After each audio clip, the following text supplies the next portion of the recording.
vivo, mais um Mestre Talks aqui, podcast dos conselheiros. Hoje com um amigo especial aqui, Antônio Pérez Júnior.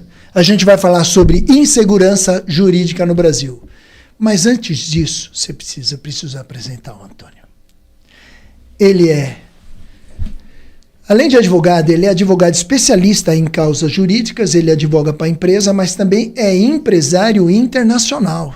Então ele tem empresas no Brasil, fora do Brasil, então assim, uma sumidade.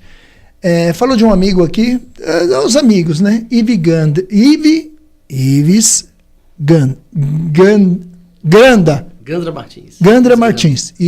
Gandra Martins, que inclusive vai fazer o prefácio do livro dele. Próxima vez, o próximo podcast, ele vai trazer o livro aqui com o prefácio do Ives Gandra, que é uma sumidade, é um monstro nessa parte, é uma enciclopédia viva, não é isso? Com certeza, para mim, o melhor jurista vivo do Brasil. Não tenho dúvidas, compactuamos aí da mesma opinião. E num momento que a gente vive uma insegurança jurídica tão grande que até quem não entende jurídica hoje, quem não entende política ou da parte jurídica hoje sabe que é muito claro, hoje a gente não tem, né? Talvez seja até mais do que uma insegurança jurídica. Talvez acabou a parte jurídica, porque assim, como é que pode inverter tanta coisa dependendo da ocasião, da necessidade?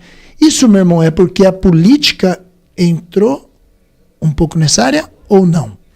Olha, tem quem diga que foi o contrário, que a justiça entrou na política, porque a questão, né, da tese dos três poderes harmônicos entre si está sendo muito questionada, na medida em que o legislativo não consegue ter autonomia de concluir o seu trabalho ali. Não consegue. Né? Depois a impressão que dá é que tem que passar por mais uma seara, que é o judiciário, para chancelar. Não, então, isso já gera... tudo, né? Quer dizer, temos dono no Brasil. Já gera, no mínimo, um questionamento da teoria montesquiana, que é três poderes harmônicos entre si, cada um dentro do seu, falando uma linguagem bem popular, quadrado. Doutor, é um assunto tão relevante para o país nesse momento que a gente passou na frente de outras coisas aqui do nosso quadro. Por causa da relevância desse assunto, mas tão importante. E a gente vai falar muito disso, mas antes, tem algumas perguntas diretas para o doutor. Pois não. Vamos lá. Adoro perguntas. Doutor, quem é você? Eu sou o Antônio Pérez Júnior, um advogado com 30 anos de militância. Não é o que você faz, é o que você é. Tira o que você faz. É difícil. Uma pessoa apaixonada pelo direito, pelo mar e pela Espanha. Evidentemente, aí é você. Eu saltei o Brasil, inclusive é o subtítulo de meu livro, saltei o Brasil porque é inerente à minha origem, né? Aí sim, a sua essência. E o que você faz? Agora sim. Eu advogo, eu sou empresário, lido com pessoas, eu escrevo, e, enfim, sou pai de 2 filhos maravilhosos e padrasto de mais 2 enteados tão maravilhosos quanto. Glória a Deus, muito bom. E o que te trouxe aqui? Eu tenho ouvido falar do Pablo Marçal muito bem há muito tempo, e minha esposa já o acompanha há bem mais tempo que eu. E acabou me apresentando a essa figura maravilhosa, carismática, e acabamos tomando essa decisão, né, de ingressar neste ambiente, nesse ecossistema extremamente saudável, extremamente seleto né, e espiritualmente elevado. É isso aí, demais. Você consegue sentir energia aqui, né? Total. Antônio, e agora que você falou o que te trouxe aqui, aonde você quer chegar? Onde Deus quiser. Fazendo meu trabalho bem feito, acordando com disposição, saúde e indo dormir com a consciência tranquila. Muito bom. Insegurança jurídica. Interessante o tema. Quando foi que... Quantos anos de direito? 30. 30 anos de direito. Uma vida. Tem muitos aí que não tem essa idade só de direito. Qual foi o momento que você percebeu que a insegurança jurídica realmente poderia existir? Eu já tinha desconfiança quando dei uma palestra na Espanha e um dos objetivos de nossa empresa lá, a Bresco, Acercamentos Brasil, Espanha, Cultura e Comércio, é não somente aproximar o Brasil da Espanha culturalmente, mas também comercialmente. E ao final da palestra, vendendo o Brasil, entre aspas, me veio um empresário e disse: eu jamais investirei no seu país enquanto eu puder ter uma demanda trabalhista que me gere R$1 milhão de prejuízo. Então isso... Te abriu, acendeu um alerta. Deu um clique. Eu parei para pensar. Não obstante já saber disso na prática. Sim. Mas quando alguém de fora... Isso. Quando alguém de fora tem uma visão... De fora você falou, opa, peraí. Isso. Porque a gente... É normal nós estarmos numa bolha de algum determinado assunto... E se você não conseguir ver de fora, às vezes você não enxerga.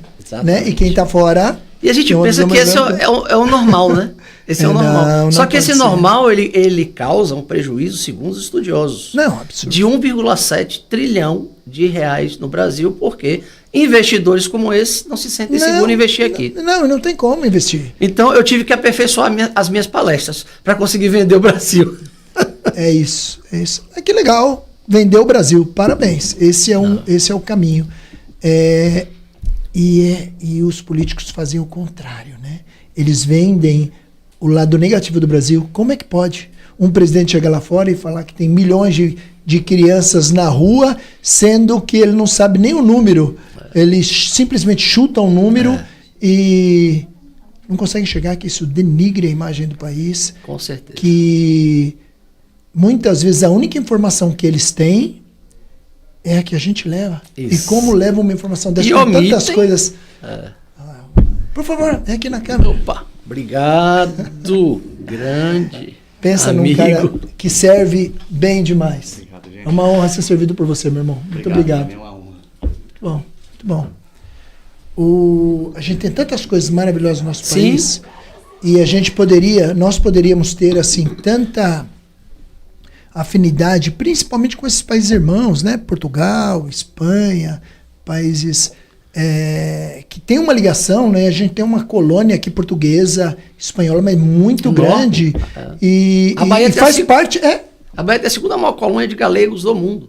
Então, e faz parte da nossa cultura, né? Eu acho que o Brasil talvez seja um dos únicos povos que é miscigenado, não tem a gente não é puro.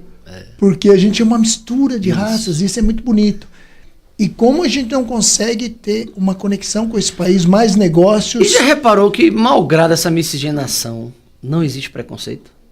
Se você me disser que é árabe, eu vou te tratar bem. Se você me disser que muçulmano, eu vou te tratar bem. Judeu, eu vou te tratar bem. O brasileiro é maravilhoso. E como que a gente só leva o lado negativo, não dá para entender. A gente exporta o que não presta. Por isso que eu me aperfeiçoei, inclusive em São Paulo, para explicar lá que é a maior frota de helicópteros do mundo. Já passou Tóquio e Nova York. Aqui existem 20 mil pizzarias que vendem mais de 7 mil pizzas por minuto, se minha memória não falha. É absurdo. A loja da Ferrari já foi a que mais vendeu Ferrari no mundo. A loja da Montblanc foi a que já mais vendeu caneta da Montblanc no mundo por 10 anos. Nós temos o PIB de 2 países.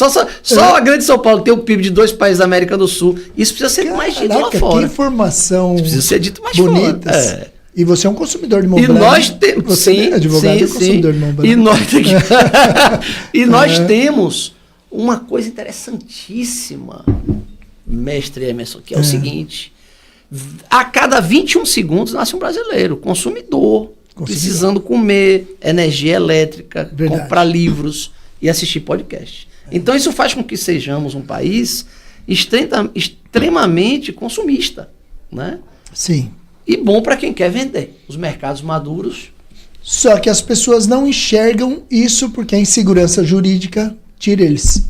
A insegurança jurídica assusta muito. Muito. Porque as notícias que chegam, poderíamos dizer que não são alvissareiras, né? Então, eu costumo dizer, especialmente com relação às últimas, envolvendo o Banco Master, envolvendo prisões, investigações, etc., com todo respeito a inteligência, a cultura, o preparo de todos os grandes julgadores que o Brasil tem produzido, que o Piano, um julgador, um jurista romano, dizia: a mulher de César não basta ser honesta, tem que parecer honesta. Exatamente. O Berteldoro Júnior, um desembargador e escritor mineiro, ele diz: o juiz, tal qual a mulher de César, não basta ser honesto, tem que parecer honesto. Então, a gente entra num tema aqui muito maior do que essa coisa de estar investigando quem falhou, quem andou em avião de não sei quem foi pra festa, quem tá na foto. A causa, né? A causa tá faltando. É uma questão utilizando um termo da administração de empresa de compliance, amigo. Muito maior do que quem fez ou deixou de fazer. Isso, veja, não obstante para nós brasileiros não seja um assunto que nos faz investir ou deixar de investir, faz o estrangeiro, o investidor estrangeiro deixar de investir. Que é onde a gente precisa mais trazer e não vem. Isso. E aí o país não anda. Exatamente. E é tão diferente essa cultura que é cultural, né? Cultural negativamente. Porque se você vai num país de primeiro mundo, você vai nos Estados Unidos, um juiz só se manifesta nos autos. Muitos juízes não são nem conhecidos pelo público. Se ele andar na rua, o pessoal não sabe nem quem é, porque essa deve ser a função de juiz totalmente imparcial, só falar nos autos e realmente ser totalmente imparcial. E aqui o que a gente está vendo é absurdo. Eu acredito que as pessoas fora do país vão ter dificuldade de entender, mesmo a gente tentando explicar isso, porque é tão fora do normal para eles, que é difícil até de explicar. Você já passou por isso? Há muito. E é importante frisar o seguinte, que a LOMAN, Lei da Organização da Magistratura Nacional, ela impõe essa postura, né, reativa do magistrado com relação às causas com as quais ele trabalha. Veja, como você bem ponderou, a Corte norte-americana é conhecida por poucos, né? Agora aqui parece que é conhecida mais que a seleção brasileira. Hoje é mais. São os nomes mais falados. A pessoa, olha que interessante. A memória do brasileiro é muito ruim, principalmente para a política. Dificilmente ele sabe em quem ele votou na eleição passada, para deputado, às vezes até lembra dos principais, talvez prefeito, talvez governador e presidente, mas deputado, senador esquece, né? Ele não lembra mais. Agora, hoje, ele sabe o nome dos ministros do STF. E não faz sentido. E assim, o nosso país é rico, é país que tinha que estar fazendo parte do suprassumo mundial, do primeiro mundo. Minha opinião, o nosso problema só é cultural e política. Com certeza. Só isso, porque se a gente resolve isso, a gente explode, a gente tem tudo. Olha, a gente tem riqueza, a gente tem tamanho, a gente tem um povo maravilhoso, a gente tem terra tudo que precisa. Clima maravilhoso. Tudo, só que infelizmente... E outra, tem muita captação de recurso, Sim. Só que são mal distribuídos, mal usados e infelizmente... E é uma pena, né, irmão? É uma pena. É uma pena. E quando você vê, né, indo um pouco para essa questão da governabilidade, você vê a sucessão de presidentes que são presos, fica parecendo até que faz parte da liturgia do cargo, né? Você participa da eleição, vence, assume, governa e é preso. Isso tem que acabar, porque dá ao mundo uma impressão... E o judiciário não tem nada a ver com isso necessariamente. Sim. Quando eu falo de insegurança jurídica, eu não me adstringo ao judiciário. Eu estou falando de legislação. Tudo. Eu estou falando de corrupção em todos os setores. Eu estou falando do mecanismo que pode funcionar gerencialmente falando melhor, né? Eu quando comecei a advogar, Emerson, eu tinha uma coisa que eu não conseguia entender. Hoje, olha que coisa bonita. Hoje, quase 100% dos processos do Brasil são digitalizados.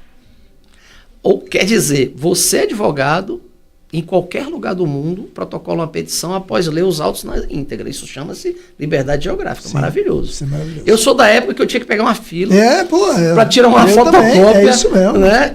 Mas eu pensava, por que a cada andar do fórum não tem uma ou duas máquinas de Xerox, de fotocópia? Tem que sair do fórum depois de obter uma autorização um pouco burocratizada para pegar uma fila naquela xerox ali. Não, é um absurdo. Era um absurdo. Essas coisinhas assim, que ainda sobrevivem hoje, não obstante toda a tecnologia que temos à frente do judiciário, é que tem que acabar. Ajuda muito se houver a inteligência aplicada ao direito no Brasil de uma forma mais intensa. Sei que já temos passos largos nesse sentido. O CNJ faz um trabalho de excelência que as pessoas não conhecem. De excelência. Agora, temos que acabar com essa coisa de toda hora no noticiário um juiz sendo afastado, toda hora no noticiário um juiz sendo preso e, claro, as consequências macroeconômicas que isso gera porque deixamos de ter investimento. Você acha que indicação é um fator aí que deveria acabar? A indicação talvez seja um problema? Eu não acho que indicação seja problema, até porque se eu assim achasse, eu estava vendo contra a Constituição, talvez ela está prevista. Talvez a forma... Agora a gente tem que deixar de compadrio. Compreendeu? A gente tem que deixar de compadrio. Ou seja, a gente tem que indicar... Eu estou falando no plural para ser bem elegante. As indicações têm que ser feitas, né, de uma forma responsável. E também precisa ter critérios muito bem pré-estabelecidos. Na verdade, até tem, só não são seguidos. Né? Me parece assim... Irmão, até é complicado falar de política, viu, pessoal? Hoje, falar por política, você tem que tomar cuidado. Como é que pode ser isso, né? Num país que deveria ser livre, liberdade é a coisa mais importante. É uma pena. Porque é constitucional a gente ter o direito de manifestação, mas hoje no país a gente tem que tomar cuidado. Mas ainda assim, irmão, o que eu imagino? Eu imagino que é tão complicado essa questão de indicação. Por exemplo, se a gente falar da maior alta corte que a gente tem aqui, que é o Supremo, a gente só tem um que é juiz de carreira. Que eu admiro muitíssimo. Sim, eu estou falando, como que a gente pode ter dentro da mais alta corte pessoas que não foram? Que eu admiro muito. E é seu colega de artes marciais e passou em primeiro em tudo que fez. É isso. E assim, é exatamente isso. Então o que acontece? A gente tem que dar a César o que é de César. Ou seja, essas funções têm que ser entregues para quem tem toda a capacitação, especialização para poder exercer. E hoje está provado, né, a importância que ela tem no país. Olha, eu respeito muito o juiz de carreira por uma coisa, que qualquer outro indicado não vai conseguir ter. Ele passou pelo interior, ele passou por comarcas distantes. Ele foi como aquele médico recém-formado, generalista, que faz, como brincamos na Bahia, de parte de baleia, atracação de navio. Né? Então o cérebro dele é acostumado a raciocinar de uma forma... É diferente. É diferente. Né? Mais enciclopédica, mais ampla, mais dinâmica. É um saber jurídico diferente. É diferente. É um outro tipo. Até porque hoje não basta saber jurídico, porque a nossa Constituição, todo dia a gente vê ela sendo... Vilipendiada. Exatamente. Um termo. Exatamente. E por quê? Você acha, uma pergunta agora, você acha que a nossa Constituição deveria ser revista e ser mais explícita, mais simples de entender, que não dê dupla, tripla interpretação? Porque assim, hoje, depende da cabeça de quem está julgando, ele interpreta de um jeito. Isso dá caminho para insegurança jurídica, porque cada um vê de um jeito e aí não fica claro. Você acha que deveria ser mais clara, mais simples? A Constituição americana é muito direta, né? É consuetudinária, aquela coisa do costume. Agora, são direitos muito diferentes. O civil law do common law, eles são diferentes pelo seguinte. O common law é mais em tradição, em jurisprudência, em casos análogos, que gera mais segurança, muitas vezes. Sim. Né? E menos oportunidade para o advogado talentoso sair daquele padrão de entendimento, que muda pouco. Né? O nosso civil law é mais interessante, ele chega a ser mais poético, né? ele dá mais oportunidade para a retórica, a eloquência do advogado, etc. Agora, eu penso que nossa Constituição é muito boa, é muito boa. Ela só precisa ser interpretada da forma correta, e alguns que a interpretam à frente da magistratura têm que perder o cacoete de interpretar como advogado. Eu, como advogado, não somente tenho o direito de tentar arranjar saídas para o meu cliente, como sou pago para isso, e tenho um código de ética me impondo isso. Isso aí. Né? Agora, a Constituição é muito clara para o julgador. Né? Ele não tem muita forma de interpretar fora do que está ali. Eu faria meia dúzia de exceções de normas que precisam ser atualizadas em função da própria dinâmica da vida. Da evolução. Mas a nossa Constituição é maravilhosa. Né? Mas sabe o que? Precisamos de bons intérpretes. Não, o que é interessante é o seguinte, você vê a mesma pessoa interpretando a mesma lei de forma completamente diferente, de acordo com o seu momento, a sua necessidade e o seu interesse. Não faz sentido. Ô, Emerson, que tal um edifício da Justiça do Trabalho ter uma vara que tem um entendimento diferente da outra que está no piso anterior? Tem como? Não tem como, meu amigo. Você, pior que existe, né? Isso não é futebol, você não tem que estar torcendo. Entenda, no judiciário seguro, você não tem que estar torcendo para cair na distribuição, após a distribuição, nas mãos de um juiz ou outro, que tem o entendimento A ou B. Verdade, concorda comigo? Não, você porque isso não é sortilégio, isso não é área, isso não é jogo de dados, isso é justiça. Não, você foi perfeito. Você ele tocou num ponto muito interessante. E é comum, viu? É comum o advogado, se puder escolher a vara, ele escolhe, porque ele sabe como pensa cada juiz. E como é que pode, se a lei é a mesma, juízes terem interpretações diferentes? Não faz sentido. Então, muito sábio a sua colocação. Algum magistrado pode me dizer, não, mas a jurisprudência está sendo modificada em temas, em recursos repetitivos, mas tardiamente, e mesmo assim tem juiz que não... Até jurisprudência hoje, o pessoal está pisando em cima, eles estão mudando jurisprudência a bel prazer. Não faz sentido. É o famoso livre convencimento motivado. Isso. Né? E isso não faz sentido. Dá ao magistrado uma prerrogativa de se convencer da prova que melhor lhe aprover, melhor lhe for convincente, e pronto, a gente cabe ao postulante recorrer, né? Mas que seria interessante criarmos, não engessar o direito, mas criarmos um pouquinho mais de segurança e previsibilidade, essa é a expressão, no que pode vir numa demanda jurídica, poderia se evitar até demandas jurídicas. Porque eu não sei se você sabe, o brasileiro é um dos povos mais querelistas do mundo. Não sabia. Tem muito processo aqui. É infindável. O brasileiro adora o processo. O que é engraçado? Tem muitos processos. Tem processos que, cada um tem uma visão, mas assim, extremamente relevante para o país, que ele fica anos ali engavetado, sendo que outros que entram no mesmo dia esse processo é julgado.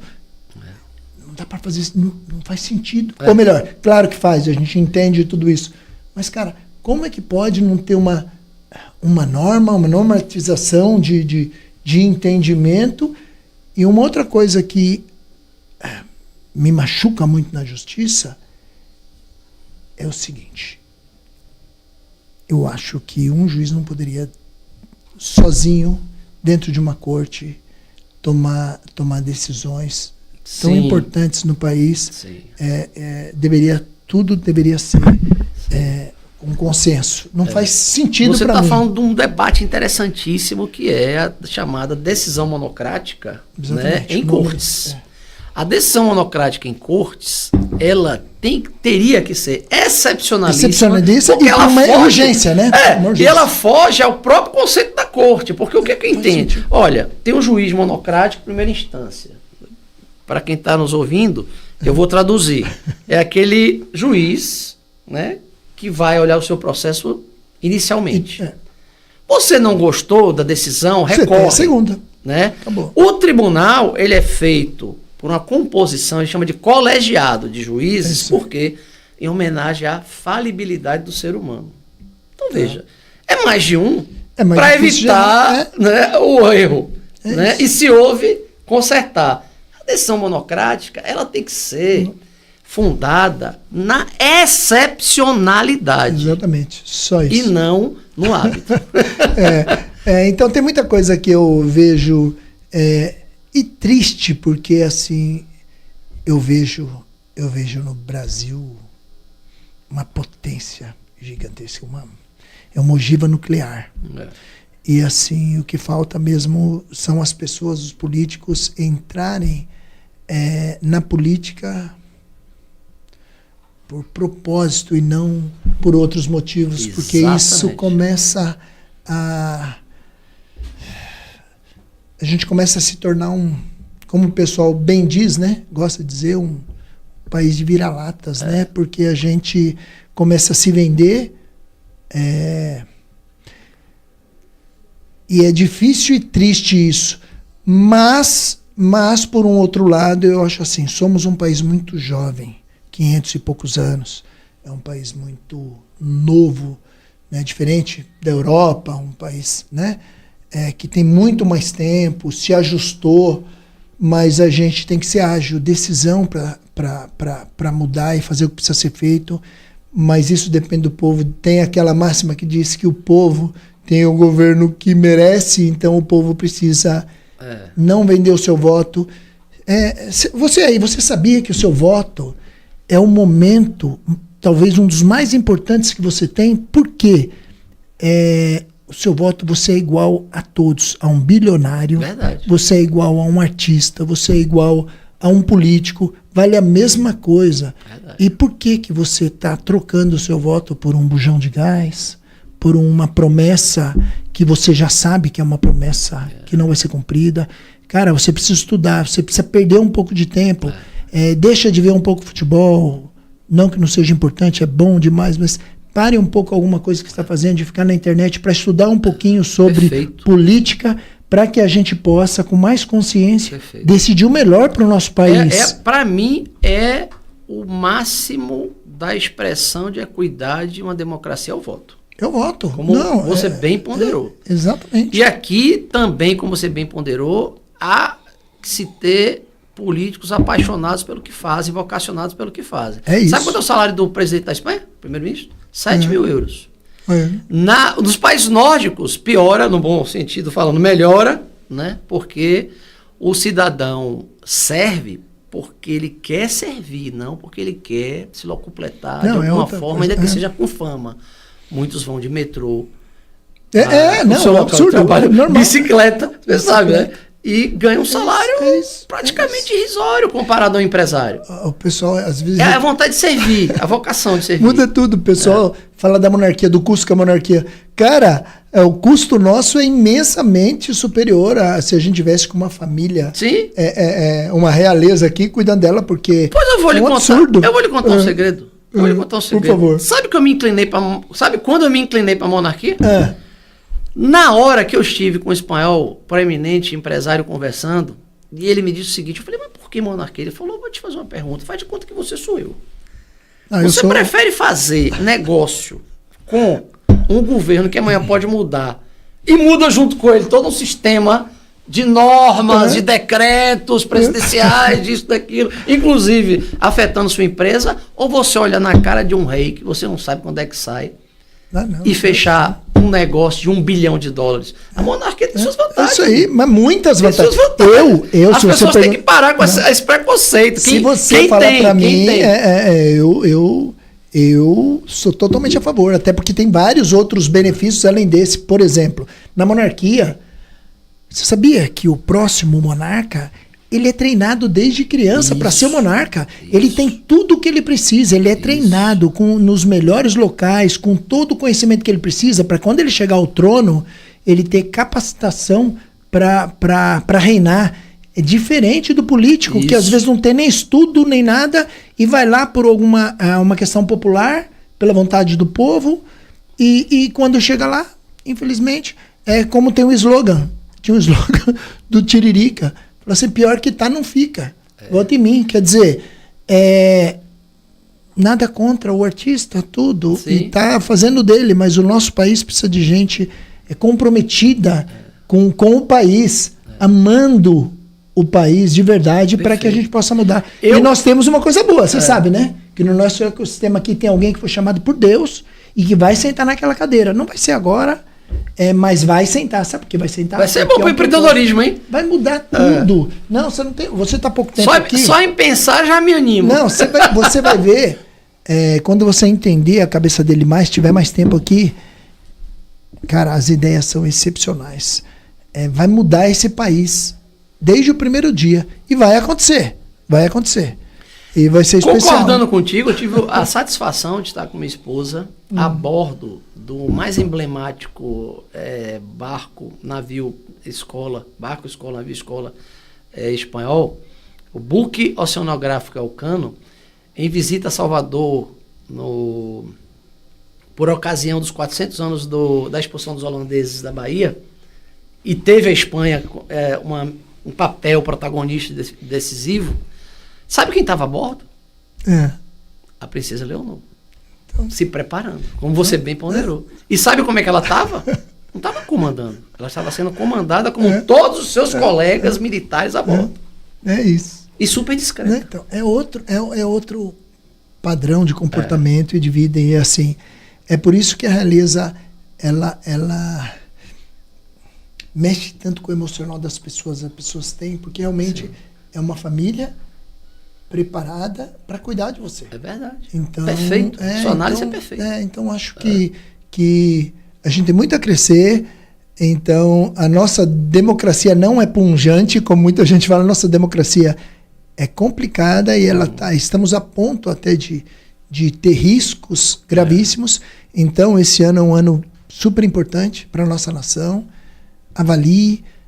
Eu sei que às vezes você vai falar assim, mas ali não tem ninguém bom. Tá bom, não tem ninguém bom, vote no menos pior que você puder ver. Se não tem opção, tem que ser a melhor para o momento. O que você não pode é abrir mão do seu voto, porque quando você deixa de votar, você está dando a oportunidade para eu decidir por você. Perfeito. Você chega numa lanchonete e o cara fala assim, o que você quer? Você fala qualquer coisa.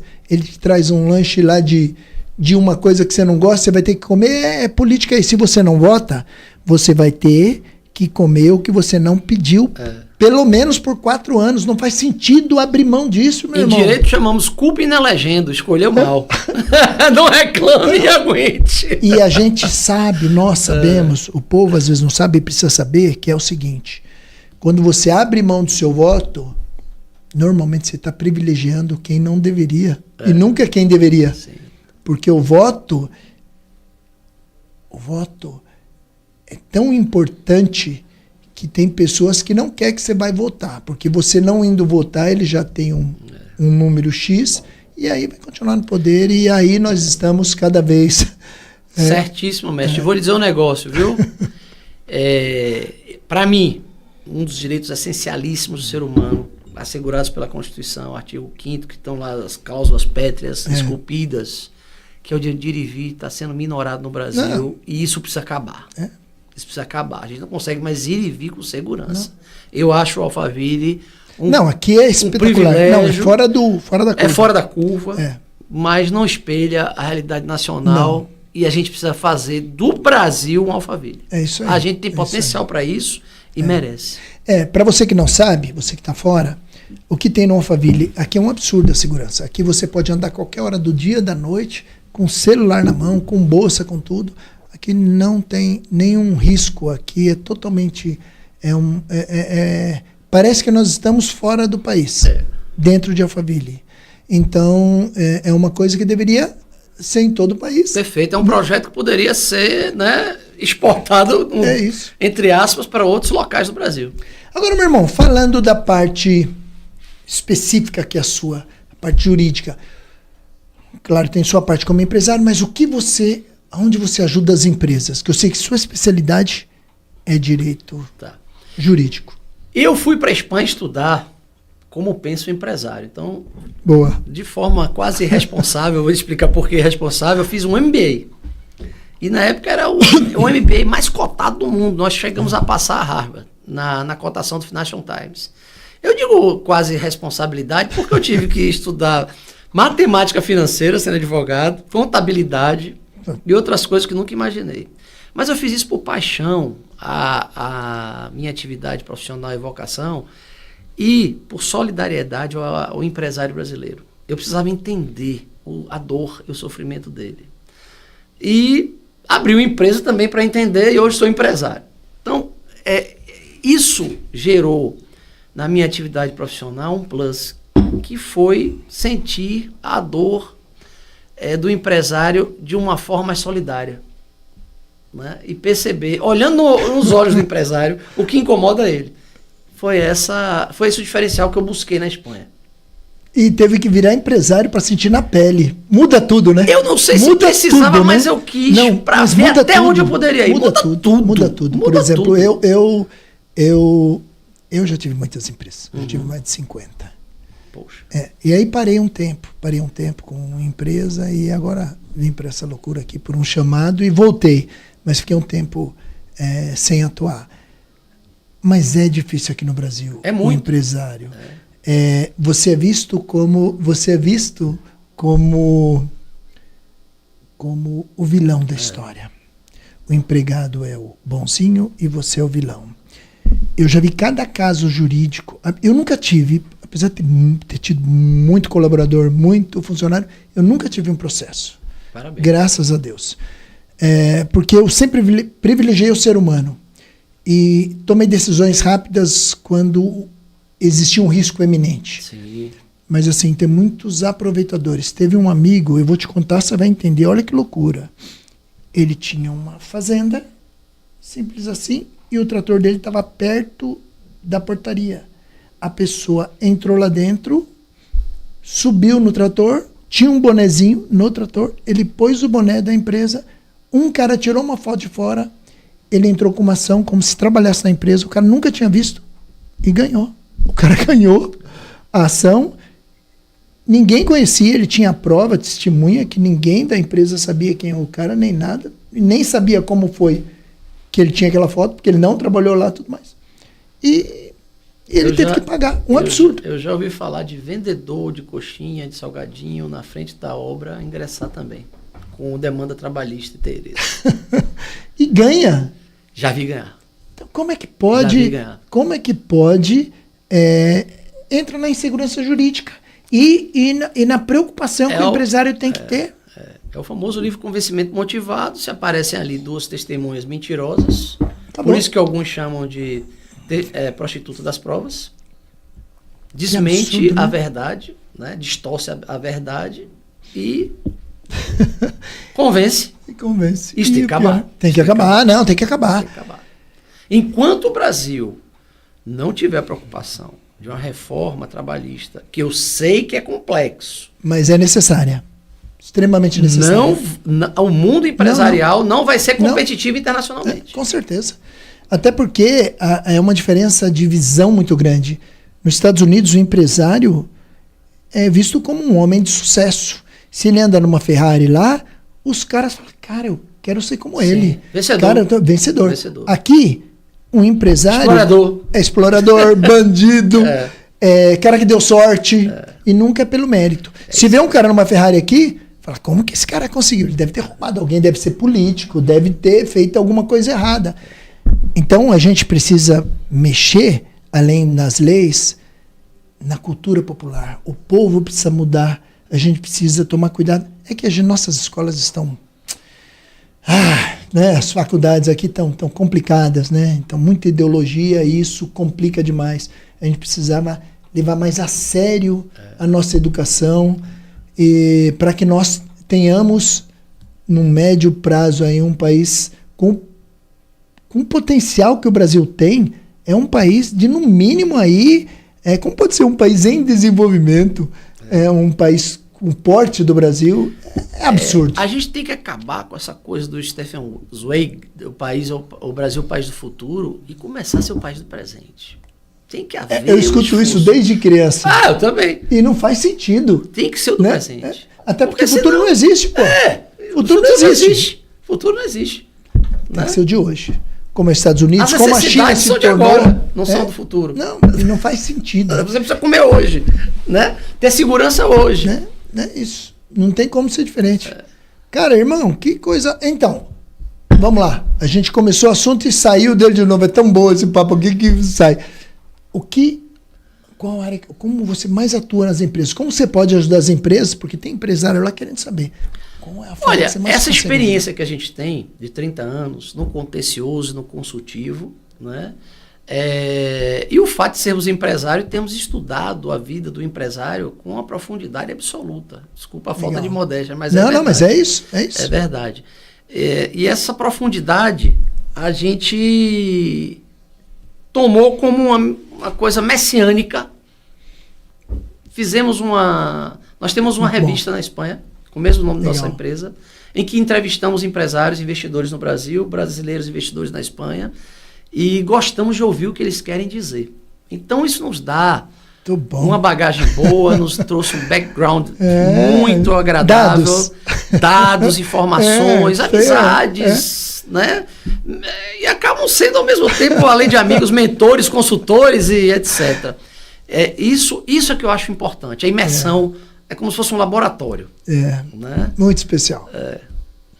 Cara, é isso que oferecemos ao mercado. Cara, que legal. E assim, o mercado nacional e internacional, né? Internacional, nós temos vários clientes na Espanha. Que legal. Temos espanhóis, clientes espanhóis no Brasil, brasileiros na Espanha.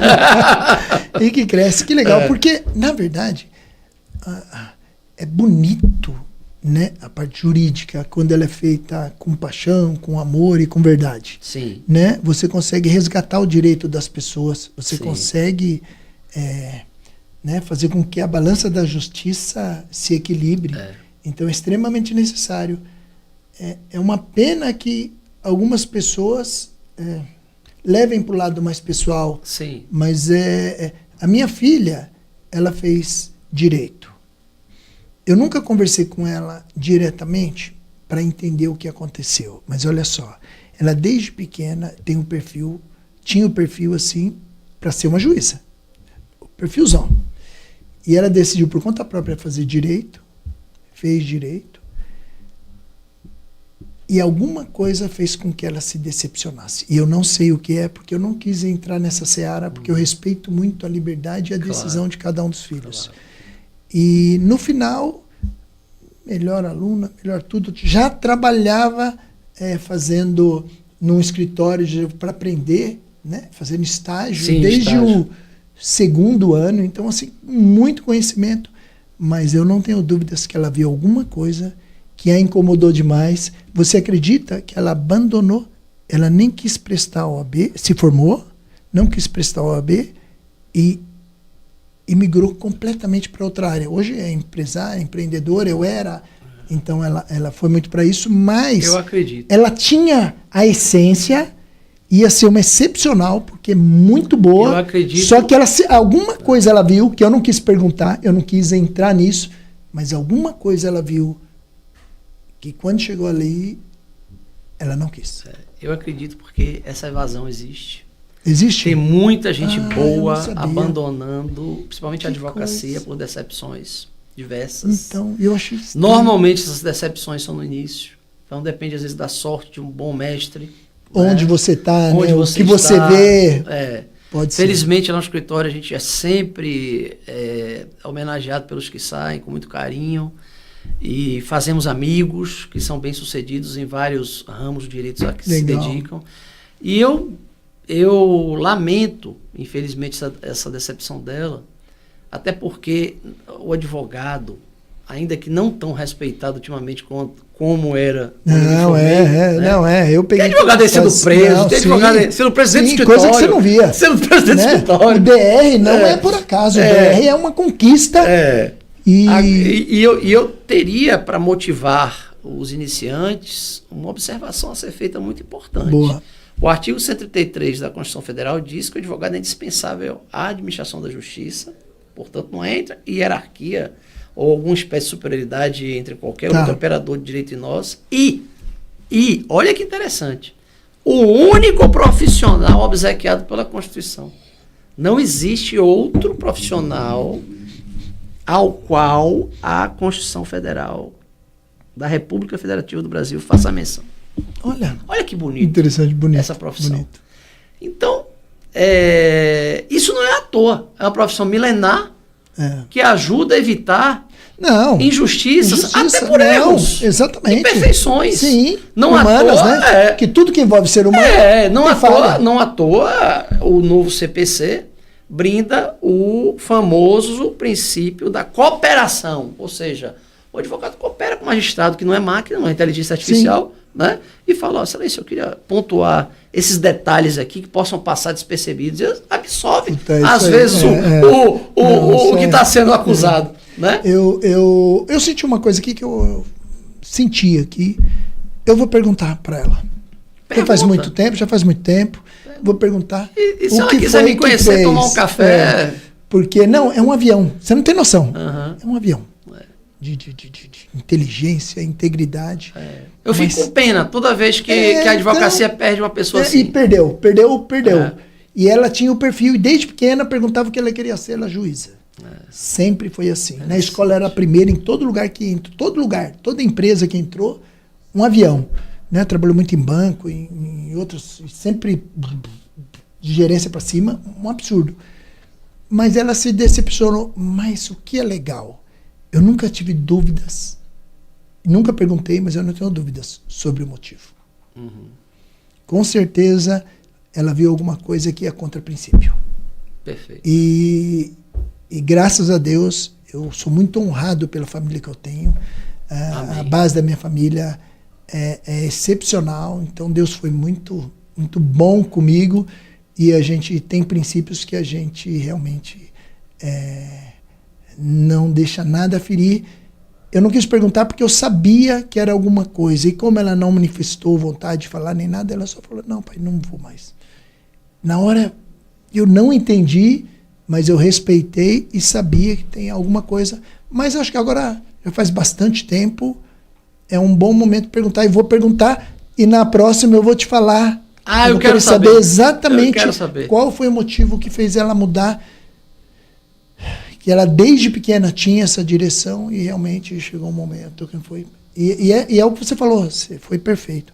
É triste, porque era uma pessoa que ia ajudar. Já ajuda muita gente em outras áreas, mas tinha um caminho belo. Que eu sou fã do juiz operoso, trabalhador, honesto, dedicado. Porque, como disse o ex-ministro agora, Marco Aurélio, ele casa com austeridade. Então, ele já sabe que não vai ser rico. É isso aí. Então, olha que demonstração maior de patriotismo um bom juiz dá à nação.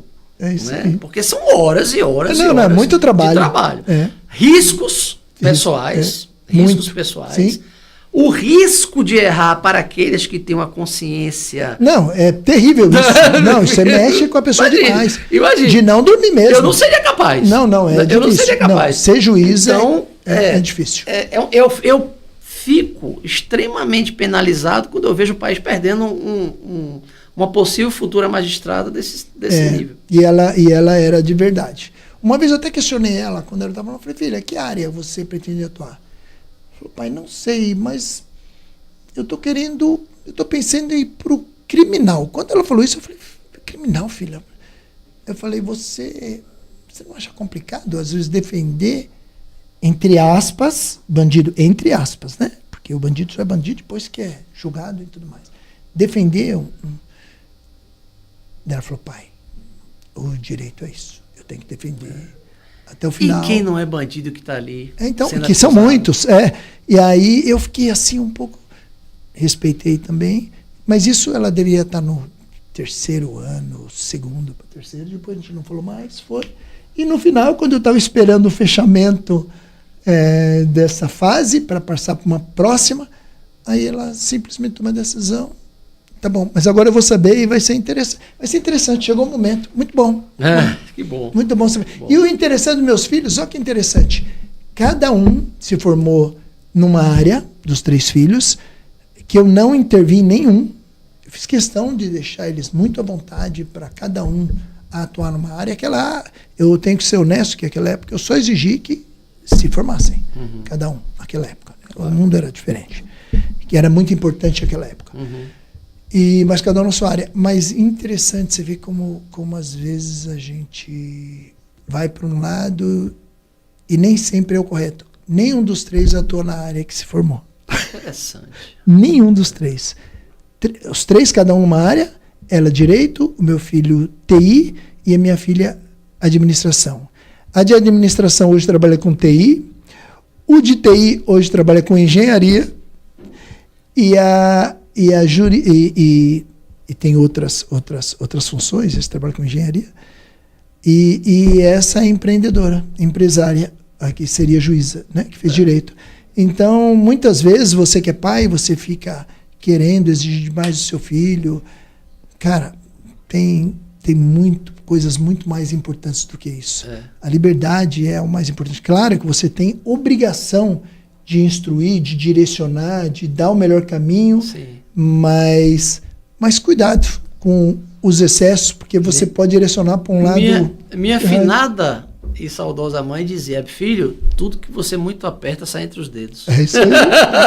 Não faz sentido, né? Não. Então é interessante quando a gente tem mais idade. A vocação. É isso aí, a vocação. E os chineses, eles dizem: descubra algo que você gosta de fazer, que nunca mais você terá trabalhar. É isso aí. Você gosta. E não faz sentido. Irmão, é mais ou menos sobre isso, porque veja bem, aqui, ó, eu ficaria com você de hoje para amanhã. Não, o papo aqui é muito bom. Prazer. Você é muito inteligente, tem muito conhecimento e assim, muita bagagem. Não, é verdade. Muita bagagem, né, das suas vivências, das suas experiências. Então a gente teria aqui papo para varar o dia, a noite e até amanhã. Mas como a gente não consegue, eu vou fazer umas coisas interessantes. Eu vou te fazer umas perguntas diretas, com respostas bem diretas. Essa aqui é uma parte bem legal, que eu gosto muito. Espero estar preparado para esse desafio. Então, não, a gente vai brincando mesmo, é sobre essência, é sobre direção. Às vezes é muito difícil a gente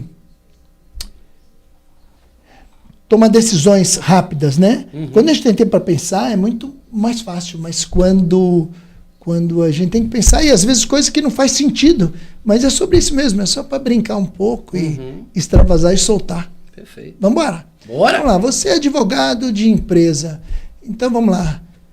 CPF ou CNPJ? CNPJ. Por quê? Menos emoção, mais técnica, e por detrás do CNPJ tem muito CPF para ser salvo. Boa. Isso a sua visão foi de jurista. Isso. Né? Visão de jurista. Vamos mudar a mesma pergunta para uma outra visão. Como o ser humano agora esquece a sua função, como você, o Antônio. Mais importante, CPF ou CNPJ? CPF. Que bonito, né? Você vê que dependendo do jeito que você faz a pergunta, muda a resposta. Isso é muito interessante. CPF. Né? Muda tudo. Vamos lá. Até porque à frente do CNPJ tem um CPF que foi um sonhador e conseguiu executar um sonho. Até porque muitas empresas quebram no Brasil, mas no fundo, o que quebra não é a empresa. É o dono da empresa. O CPF que quebra, quando ele não tem estrutura para suportar, não funciona. E atrás de todo grande CNPJ tem um CPF. E hoje fica muito claro isso, meu irmão, porque assim, antigamente, você tem um pouco mais de idade também, como eu, antigamente era o seguinte, você não sabia nem que era o dono da empresa. As empresas tinham uma marca e aquela marca é o que ia para a mídia, é o que aparecia em marketing. Hoje, são os donos da empresa que são a cara da empresa. Então, o valor está no CPF. É isso aí. O valor não está mais no CNPJ. O que vale é o dono. Isso faz muito sentido. E as suas duas respostas foram muito assertivas, inteligentes e perfeitas. Muito bom. Então, vamos lá. Presidencialismo ou monarquia? Monarquia. Parlamentarismo ou monarquia? Monarquia. Muito bom. Muito bom. Não porque eu sou condecorado por Sua Majestade o Rei da Espanha, mas é porque eu já estudei muito sobre o assunto e sei que é melhor. Eu vou te falar uma coisa. E pena que o Brasil deixou de ser. É pena isso. Mas nós temos aí ainda, né? O Dom Orleans Bragança, ainda que está aí na política agora, porque é o que sobrou. Eu sei. E é isso. Mas sabia que pouca gente compactua. Eu compactuo da sua opinião. Concordo em número, gênero igual, mas a maioria não sabe, mas por desconhecimento. Não tem noção. Porque é muito simples de ver, né? Antigamente, pessoal, só para vocês terem uma ideia, como é ruim monarquia, é muito ruim, né? Tinha o quinto dos infernos. Você sabe o que era o quinto dos infernos? Quinto dos infernos era um percentual que você pagava para a monarquia. Quinto de 100% são 20%. Ou seja, você pagava 20% de toda a sua renda do que você ganhava para a monarquia e todo mundo achava que isso era um absurdo. Por isso o nome Quinto dos Infernos. Você tem noção quanto você paga hoje? você paga mais de 50%. Você trabalha metade do ano para pagar imposto. Sua opinião continua a mesma? Você ainda acha que presidencialismo ainda é a melhor forma de governo? Pensa de novo. Muito simples de ver, né, irmão? Muito simples. Muito simples. É isso. Matematicamente explicado. Tem como. Vai sobrar muito mais no seu bolso. E vamos lá. E fora que tudo isso que a gente está falando aqui, insegurança jurídica, acabou.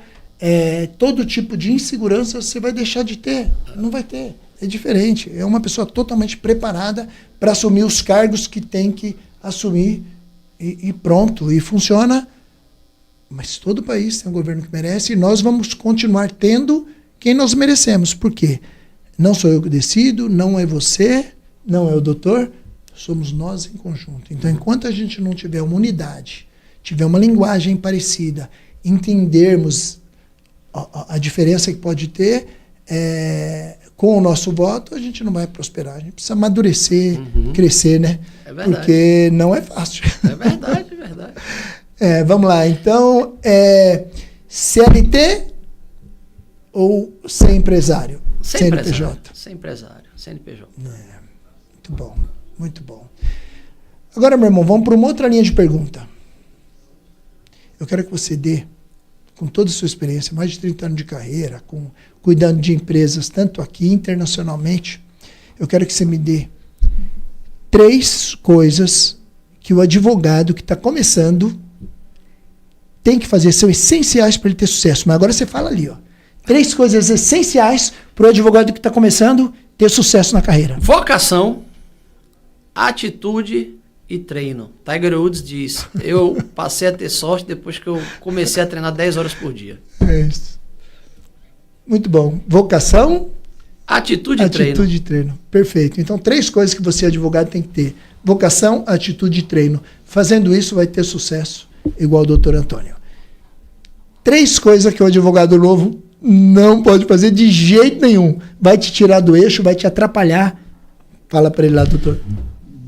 Não respeitar a experiência, né? Existe um ditado antigo que diz que o advogado é como um vinho, quanto mais velho, melhor. Claro, advogado que tem atitude, né? Vocação e treino. Soberba, né? Que ela é a irmã siamesa do erro. E falta de treino. Tem que treinar. Tem que treinar. Tudo é treino. Tudo é treino. treino. É bom. Muito bom. Então é soberba. Soberba sabe que é o pecado que o diabo mais gosta. É isso aí. Ele te pega facinho por ali, viu? Então cuidado com a soberba. O segundo, doutor? Atitude treino, né? E treino. Muito bom. E saber que a experiência é importante. É isso aí, que no começo você não pode querer abraçar o mundo, vai devagar. Existem países que o advogado sequer pode postular perante as cortes superiores depois de 5, 10 anos de formado. Olha, tá vendo? Que faz sentido. A França, por exemplo. Que faz sentido. Faz sentido. Muito bom. Então agora a gente vai mudar um pouquinho. Agora vamos mudar os papéis. Ler. Eu tenho percebido que essa geração não está lendo muito. Não, tem que ler. Leitura é tudo. Vamos inverter os papéis aqui, doutor, agora. A gente ir para a finalização. Vamos. Então agora é o seguinte. Está com o mestre aqui na sua frente. Tudo bem, quer dizer, mas você é mesmo mestre também. Qual a idade, doutor, a sua? 55. Então, eu tenho um pouquinho mais de vivência que você. 61. Não parece. Tá muito bem. 61. É o Já esporte. tenho neto de 14. É o esporte. Parabéns, é o esporte. Muito bom. Ó, então agora é muito simples. Você tem direito e fazer uma pergunta para o mestre, totalmente aberta, de qualquer área, do que você quiser. E eu estou aqui para te responder. Pode ser aqui do ecossistema, pode ser o que você quiser. Tá na ponta da língua. Então, manda bala. Até que ponto você acha que Tiger Woods está certo com relação a o treino ser importante, né? E o treino decorrer na sorte? E até que ponto a disciplina te dá êxito na sua atividade profissional? É que o máximo é 100%, né? Senão eu falaria 500%. Totalmente certo. E não faz nenhum sentido ser diferente. A disciplina é que te leva à excelência. Não tem como. O treinamento te leva a qualquer lugar. É muito simples de entender. É muito simples. Você pega os 2 melhores do mundo no futebol, que é o nosso esporte mãe aqui. Cristiano Ronaldo e Messi. Messi nasceu com o dom, Cristiano Ronaldo não. Só que eles se equiparam hoje. Cristiano Ronaldo conseguiu equiparar. Por quê? Justamente. Perseverança, treinamento, sem parar. E não tem como. Não tem como dar errado. Qualquer um aprende qualquer coisa. E quanto mais você treina, melhor você vai ser e mais sucesso você vai ter. Não faz nenhum sentido ser diferente. É assim que funciona e é assim que faz. Então ele está todo. Não é. Dizem que, dizem que a sorte é quando o esforço encontra oportunidade, né? É isso aí, em movimento, porque ela nunca encontra parada. Inclusive, o movimento é isso. É batidinha. Muito bom. Meu irmão, para finalizar agora, é o seguinte. Você vai olhar para aquela câmera. Eu quero a sua verdade. Abre o seu coração e ela está aberta para você. Você está falando aí para o mundo inteiro a sua verdade. Aberto. Olha, parabéns pela sua competência como entrevistador. Eu já dei muita entrevista, poucas vezes me senti tão à vontade. Parabéns pelo ecossistema aqui de Pablo Marçal. Eu conhecia muito pouco Pablo Marçal, comecei a conhecer depois do Método IP, de fazer parte dessa pleiade de pessoas espetaculares que fazem parte aqui do Grupo Conselheiros. Acho uma pessoa extremamente bem intencionada, vocacionada para o bem e diria... Não obstante a carreira política trazer consigo uma série de riscos aqui no Brasil, é como se fosse um esporte de risco, né? Eu já fui praticante de pesca submarina, sei o que eu estou dizendo, em alta profundidade. Eu penso que mais pessoas como ele deveriam se dedicar à política no Brasil. Seríamos uma superpotência. Pode salvar esse país. É isso. E vai ter. Está sendo levantado um reinado aqui, reinantes. Tudo bem que não vai ser uma monarquia, mas são reinantes. Pessoas que são ligadas ao reino aqui, isso é muito forte em Alphaville. A gente está mudando a mentalidade de muita gente, e tem muita gente que vai entrar na política na próxima virada, aí não nesta, mas na próxima, estão sendo preparadas para fazer uma mudança de mentalidade no país, para entender o que é importante e tudo mais. Um grande dia, um dia especial, doutor, adorei o papo. Eu também gostei Queria mais tempo, é muito conhecimento, muita experiência e muita simplicidade. A gente saiu do jargão jurídico que o pessoal tem dificuldade, que foi muito tranquilo. Eu peço até desculpa se eu deixei escapar algum juridiquês. Não, foi perfeito em tudo. Então eu queria pedir para que Deus continue abençoando sua vida, que você seja muito abençoado. E vocês aí que sejam abençoados, que Deus abençoe cada um de vocês. E até o próximo Mestre Talks. Obrigado. É isso aí, pessoal. Foi muito bom. Muito bom.